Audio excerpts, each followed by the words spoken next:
અંતર પુકારયા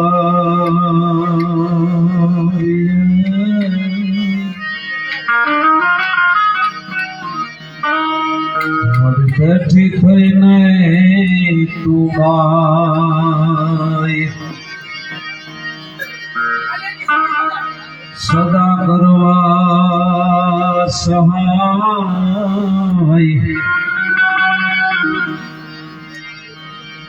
ગળું થડે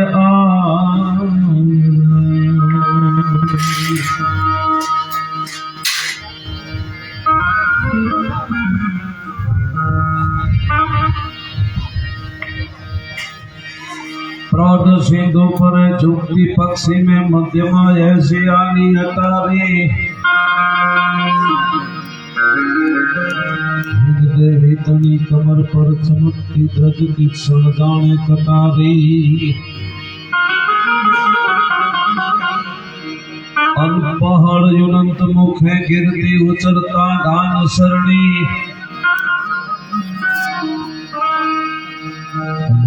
आवड़ी धन्य हो धन्य सौराष्ट्र धरणी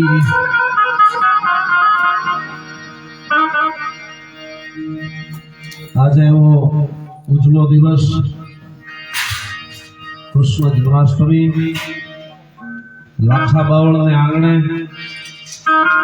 अने युवानोनो एक उत्सव एक जुस्सो धर्म प्रत्येनी जे लागणी એવું લાખા બાવળ યુવા ગ્રુપ એને એકવાર જોરદાર તાળીનો ગણરાજ્ય વધાવી મિત્રો આ ગ્રુપનો જે વિચાર આવ્યો છે લંપી વાયરસથી જે પીડાતી ગાય માતા છે એના લાભાર્થે આ ડાયરો છે હા અને અમારી શક્તિ છે ને ઈ અમે અહીંયા ઉડાડવાના છે એટલે તમને જ્યાં મોજ આવે ત્યાં ખફડતા રહેજો नताहत छत्र इतिक छात्रता दांतने અને જીભને ભલામણ ન હોય હું બોલું છું ઈ ચારણ છું અને ઘણા બધા સામે રાજપૂતો છો એટલે મારે તમારી ફરેમ બધાની ભેળી છે હા ભયાના ભાવથી મળ્યા છે જેટલા અહીંયા જેટલા કલાકારો તરીકે કોઈ નહીં ભજનાનંદી તરીકે એક આનંદ કરવા માટે થઈ અને ગાવડીઓની સેવા માટે થઈ મળ્યા છે ગાયને તો હું ભલામણા વાત કરીએ એક બહુ નાનો પ્રસંગ મારે કરુણ પ્રસંગ લેવો છે વિરસ તો લઈશ જ પણ એક નાનો યુવાનો છે એટલે કરુણ પ્રસંગ કેને કહેવાય એક કાંઠે વાછડી ઊભી છે એક કાંઠે ગાય ઊભી છે કોઈ અડધો મણ લીલું છે એ વાછડીને નાખ્યું વાછડીએ એની ભાષામાં ગાયને હાથ કર્યો હે માં તું 3 દીથિયા ભૂખી છો હાલ ને બે માં દીકરી અડધો અડધો ખાઈ લેહી હાલ કાન પટપટાવી અને માને એની ભાષામાં બાપેડો દઈને બોલાવે છે માય હોડી કાઢે છે બે માં દીકરી થોડું થોડું ખાઈ તો મને દૂધ આવ્યું છે કે મારી દીકરીને થોડું ખવડાવી માએ એનાથી આંતળી દોટ કાઢી આ બાજુથી કાર મુખો ટ્રક વયો આવતો તો ડ્રાઈવરનો મિત્રો વાક નતો કારણ કે આ જે એમનમ ધોણી ધોરી વગરની માવડીઓ રખડે છે ને એ ખટારાવાળા નાડે આવી જાય છે અને બરોબર એ વખતે ખટારાવાળાએ જે ગાયને ઉલાળી નાખી દીધી વાછડીના મોઢામાં તરણું રહી ગયું અને અખિલ બ્રહ્માંડના માલિકને કહે છે હે કીર્તા રે સાંભળ્યા અમે તો તારી વાલી ગાયું છે અને कृष्ण तने गोरा देखाय तने गोरामा आखो गोकुळियो देखाय गोकुळियामा आखा जगत में कृष्ण देखाय ए कृष्ण जगत नो पिता देखाय तारा भक्तों ने के गुरुजनों से के तू कदाच ने ये वाय फरतु फरतु लाखाबावळ ने आंगणे આવ્યું હોય છે અને કોઈ યુવાન ને એવો હારો વિચાર આવી ગયો કે આપણે આ કરવું જોઈએ બાકી એટાણે તમને ખબર છે હબાહબી બોલતી છે કોઈ હા ધન્યવાદ છે ખરેખર. આ ગોકુળ આઠમના દિવસે અહીંયા યુવાનો છે ને જોરદાર તાળીનો ગંગાથી વધાવી લ્યો મિત્રો. આ વખાણનો બધા નરવું સત્ય છે. આ અટાણે તો બંધ ને ખોલ હબી બોલતી હોય એટલે વિરસ તરફ જાય પણ જ્યાં મજા આવે તમને આમાં કેવા પણ જ ન હોય. એટલે એવી ભગવાન કૃષ્ણને વાલામાં વાલી ગાય અને ગાય માતા માટે થઈ અને મળ્યા છે ત્યારે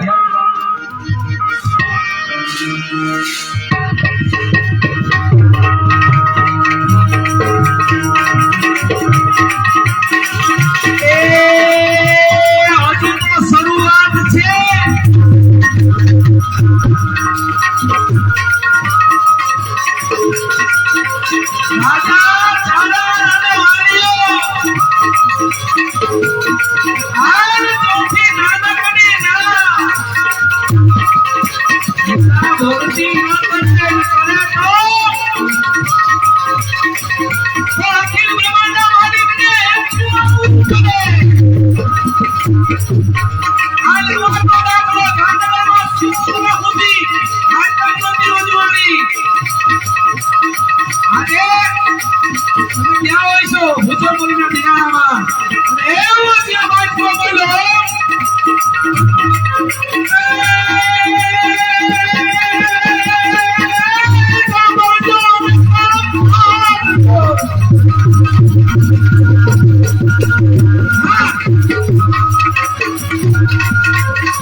બધાય મિત્રો જેટલા ગ્રુપમાં છે એટલાની જે જનેતા છે એને લાખ લાખ વાર વંદન છે, કારણ કે ધાવણના સંસ્કારો હોય છે.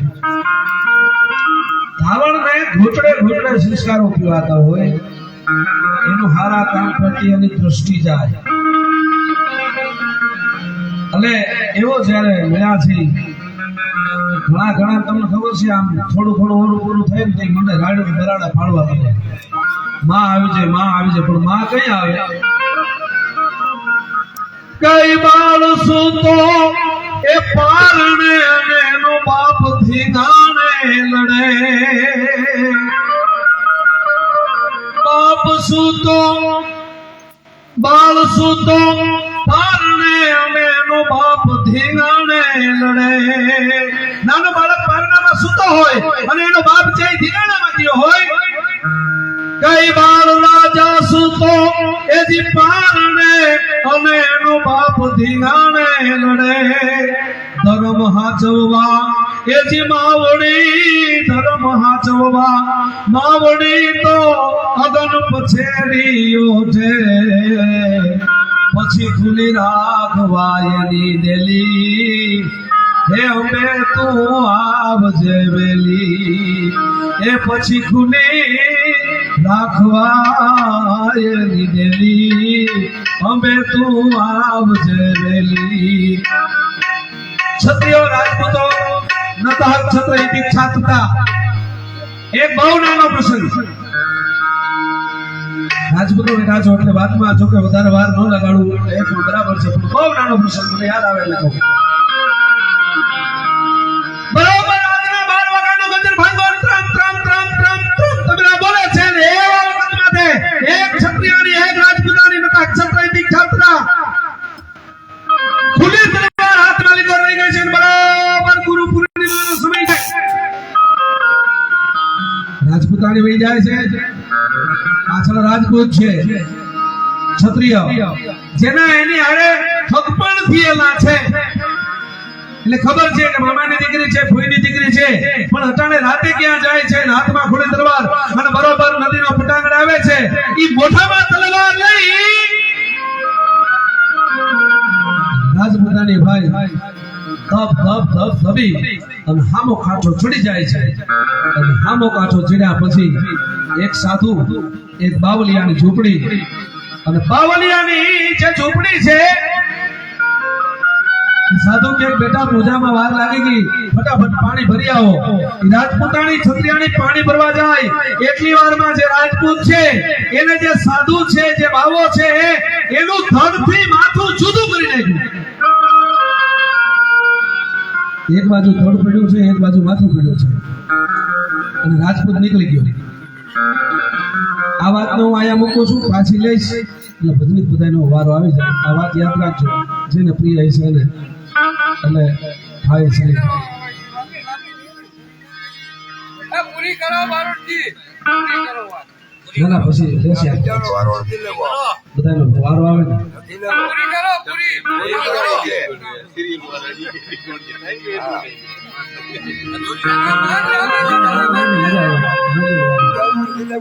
આવી વાતને પૂરી કરો. અધૂરી વખત તો ચાલે ન કહેવાય.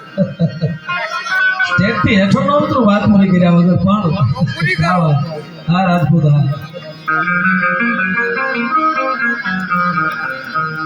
એ રાજપૂત છે નીકળી જાય પોતાની જનતાને થઈને કે માં મેં આવું કર્યું. અરે ભૂલા તે બહુ ખોટું કર્યું, કારણ કે એ મારી ભત્રીજી છે અને અમે બે એક ધાવણ ખાયું છે. ખોટું થઈ ગયું છે, એમાં ફેર ન પડે. પણ હવે સાંભળી લે, ફટાફટ લગ્ન કરી લે, એમાં બીજો ફેર ન પડે. અને આજથી કોઈને કહેતો નહીં આ વાતને. રાજપૂતે લગ્ન કરી લીધા. દિન ગણતા માસ ગયા અને વર્ષે આતરિયા, સુરત ભૂલી સાહેબા પછી તારા નામે વિહર્યા. અમુક સમય વયો ગયો. આજે તો 2 મહિના 3 મહિના પિયર ન જાય તો એના માથે તો કેસ કબાડા ઈતર વર્ણમાં ઘણાયમાં થાય છે. પણ એ રાજપૂતાણી છત્રિયાણી છે, એ પાછો લમણો પિયર તરફ નથી વાળ્યો. એને 15 17 વર્ષના વાણા વાઈ ગયા છે. અને એક દી રાજપૂત એમ કહે છે તમારા પિયર જાવું છે તમારે, તો આમ પૂછે છે. આમી છત્રિયાણી છે ને એ એમ કહે છે તમારી ઈચ્છા હોય તો, બાકી કાંઈ વાંધો નથી, હું મારા ઘરે છું. અને એવો જ પાછો સમય સોમાહાનું ટાણું અને 2 કુંવર અને 1 ધીડી, 3 સંતાન પાછા નદીને કાંઠે આવે છે. રાજપૂતાણી છે એ મર્યાદાનું ઘરણું છે. રાજપૂતને કહે છે તમે ત્રાપો લઈ લ્યો. ત્રાપો એટલે 4-5 તુંબડા નીચે હોય, માથે ખપાટી બાંધેલી હોય. ત્રાપો કોઈ જોયો હોય તો ખબર નથી. ત્રાપો એને કહેવાય. એના 2 ત્રાપા આપણે વ્યા જાય. રાજપૂતે ત્રાહી નજરે જોઈ મરક દાંત કાઢ્યા. પણ રાજપૂતાણી જે માથું કપાયેલું પડ્યું તું, જેની પાછી આવી ને તેથી સોગંદ ખાતા હતા કે બ્રહ્માંડના માલિક ધડ અને માથું કોણ જુદું કરી ગયું છે મને ખબર નથી, પણ જેથી મને ખબર પડે કે આને મારા ગુરુજીનું માથું કાપ્યું છે અને તેથી એને જો બાટમાં ન બોલાવી નાખું તો છત્રીયાની મટી જાવ બનાવવા. આ સોગંદ ખાઈને નીકળી ગયા. એ વખતને 15 વર્ષ વીતી ગયા. 15 વર્ષ પછી એક નદીને કાંઠે આવી એનો ઉભા રાજપૂતે ત્રાહી નજરે જોઈને મરક દાંત કાઢીને એટલું કીધું તું કે સાધુને મળવા જાઓ કે બસ રાજપૂત હવે વેણ મોઢામાં રાખજો, બારા ન કાઢતા. જે તમારા વેણ છે મોઢામાં રાખજો. મારી તપસ્યા પૂરી થઈ ગઈ. હવે પિયર જવાય તોય ઠીક છે અને ન જવાય તોય ઠીક છે. પિયરમાં જાય છે, ઘોટતું નથી, બેટી થાય, પાછા બી આવે. બરોબર રાતના 12 વાગ્યાનો ગજર ભાગ્યો. ત્રમ તમરા બોલે છે. અને એ જે તમરા બોલે છે રાજપૂતનો અંગૂઠો પકડી રાજપૂતાણી છત્રીયાણી જગાડ્યો. હા રાજપૂત ઉભો થા કે બોલો કે રાજપૂત બોલવાનું ન હોય. હવે બોલવાની વેળા વળી ગઈ. આ તો તને ચેતવું છું કે તારે રામનું નામ લેવું હોય તો લઈ લે, તારો ઉદ્ધાર થઈ જાય. મારા હાથમાં મનહાય તલવાર છે. એ છત્રી એ શક્તિ છે અને હું છત્રીયાણી હું પણ શક્તિ છું. આ 2 શક્તિ ભેળી થઈ છે, માટે હવે તારે આ દુનિયા છોડી દેવાની થાય છે અને ધડથી માથું તારું જુદું કરવામાં આવે છે. રામનું નામ લેવાય તો લઈ લે. અને એ રાજપૂતાણીએ એક ઝાટકામાં પોતાના પતિનું માથું ધડથી જુદું કર્યું. આવા ગોહિલવાડમાં જાય, ગોહિલવાડની ધરતી માથે, અને ગોહિલવાડથી એ વાત સીધી સોમનાથ જાય. અને જે બાળક એને કેડે રમતો હતો ને ઈ બીજો કોઈની બાપ અમીરસિંહ ગોહિલ. એકવાર જોરદાર તાળીના ગગડાથી વધાવી લ્યો. એવો જે ધાવણ છે, એવો જે ઇતિહાસો છે, નતા છત્ર ઇતિ છત્રતા એની સહનશીલતા કેટલી છે, એનો ત્યાગ કેટલો છે, એની મહાનતા કેટલી છે. અરે અકલે તમને બાપુ કહે છે, બાકી ક્યાં બાજરો આપણે પૂરો કરવો છે કોઈ હયાલ થકતા લોહી રેડા છે એટલે દરબારને બાપુ કહેવામાં આવે છે. અને આજની કદાચ આ ચાગલી કે ચુગલી સરકાર કે કદાચ એક ચુલી બોલવા વાળા ભાડે મકાન નો આપે, દરબાર છે ભાડે મકાન નહીં આપે, બાકી દરબાર થવું બધાય ને. જો હું સ્વામ કરે તમે એમ કેમ દરબાર જેવા લાગુ થાય. દરબાર થવા માટે લોહી બીજા માટે રેડવા પડે. અને રાકાવ તમે મકાન નથી દેતા ઇતર જ્ઞાતિ સિવાય બીજાઓને, એમાં નો પાકે. મકાન નથી આ નરું સત્ય છે. આમિરસિંહ ગોહિલનું જે જનતા હતી આ વાત અહીંયા પૂરી થાય છે. બીજા રાઉન્ડમાં આવી છે ધર્મની વાત, અને વાતમાં વાંચકો જ બોલવાનો. અને જે કઈ બોલાવશો ને તમે એ આ ગ્રુપના યુવાનો આખા ગામમાં ભેળા થઈ અને આની દવા દારૂના પૈસામાં આ બધા જાહેર અમે કઈ લઈ જવાના નથી. એટલે મન મૂકી એને વરેજો. હા, અને આવી વાતો સાંભળો હોય તો ઠીક છે, ખીખી કરવું હોય તો એવું કરાય છે. મુજાપાને હા, આ પચાવું તો અઘરું થઈ જાય. એટલે એવા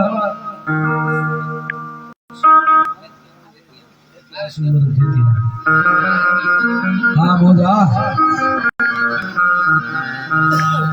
વડા પારદાર ચાય ગણ ગૌરવ વારા પાંડુ વારા પારદાર યુદ્ધ હુવા પ્રલયના બાણના ટકારા આંડર મારે આસમાન ભાગા પર તાર છુડા બાર પાર થારા આગરા સબો અને ચટાસોર થી ઠાઠ ઠાઠ ઠાઠ ઠાઠ થારી દસ જાગ્યા.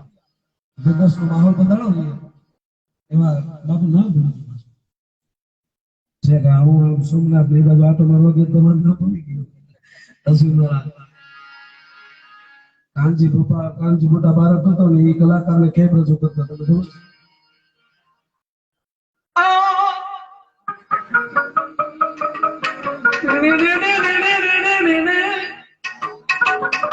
વિધલા વિધાયણ વિધલા વનમાં ફરે તારો જંતર વદાન મારો અમારા અશ્વિન મહારાજ ને કહું આવો મારો બાપલીઓ, કારણ કે આમાં સતવાણી લોકડાયરો બે લખેલું છે. એટલે આવતા રાઉન્ડમાં આપણે સફાતના છગ ને બહ બોલાવવાની છે. તો અશ્વિન મહારાજ ને એકવાર જોરદાર તાળીનો ગગડાથી વધાવી લેજો મિત્રો, જોરદાર તાળીનો ગગડાથી વધાવી લેજો. અશ્વિન મહારાજ